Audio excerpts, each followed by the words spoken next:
Hello children, happy to see you again.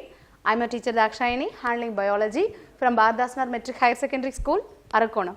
Children, today we are going to see 9th standard biology, chapter 8, 5 kingdom classification, and this is the second session.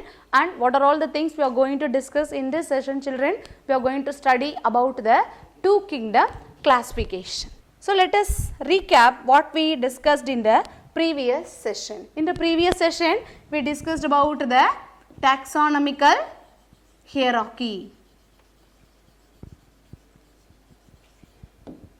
Taxonomical hierarchy. Hierarchy means various levels, right? And in this we discussed about the what are all the levels and which is the highest level?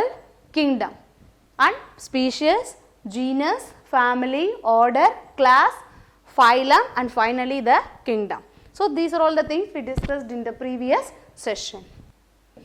So now we are going to see about the 2 kingdom classification. So it was the first to be classified, right? On the history of classification, this was the first classification and it was done by Carl Linnaeus. Who is Carl Linnaeus? He is the father of taxonomy, and in the year 1758,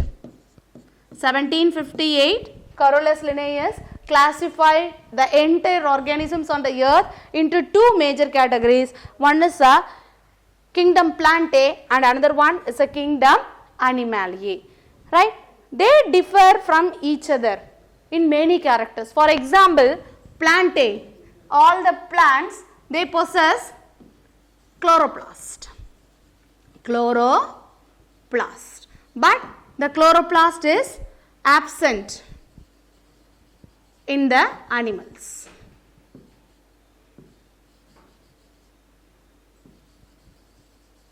But the chloroplast is absent in the animals, right? And likewise the kingdom Plantae, the plants possesses the cell wall. Likewise in animals do not possess the cell wall, they possess only the plasma membrane. Likewise these 2 kingdoms, they have many dissimilarities between them.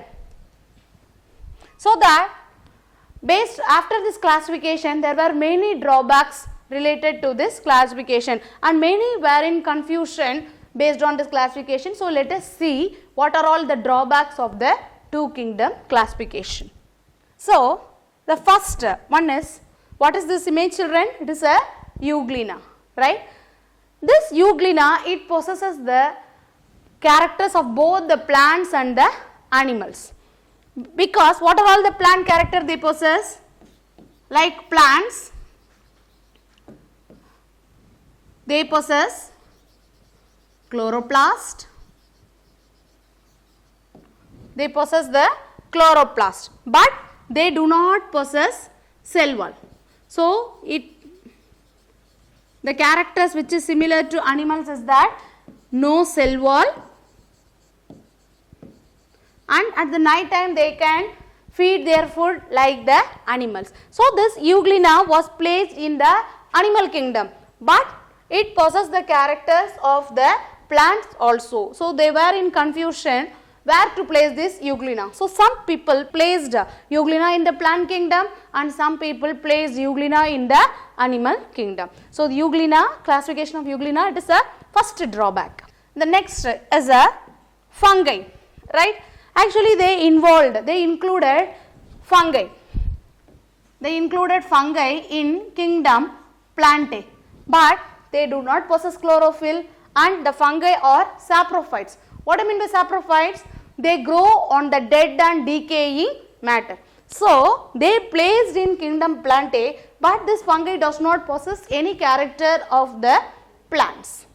Likewise the bacteria is placed in the plant kingdom because of the character only it possesses the cell wall. It possessed the cell wall like plants, but some characters of this are similar to animals also. So there was a confusion where to place this bacteria, either in the plant kingdom or in the kingdom Animaliae. So next, what is this image, children? It is a slime mold, right? It is a saprophyte and they classified this slime mold in the plants because these slime mold possess the cell wall like the plants, but at the time of reproduction,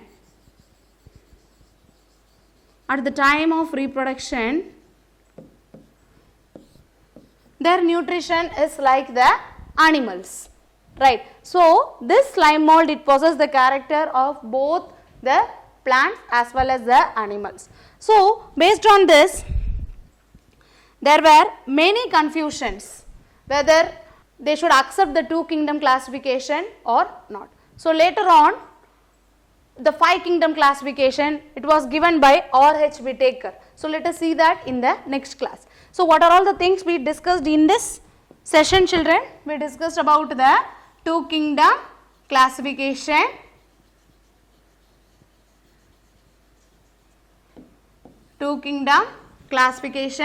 and who proposed this two kingdom classification? Carolus Linnaeus or Carolus Linnaeus, right, into two kingdom Plantae and kingdom Animaliae, and there were many drawbacks, and they placed both the prokaryotes and the eukaryotes in both the kingdoms also. So there were many drawbacks. So later many of them did not accept the two kingdom classification, and later R.H. Whittaker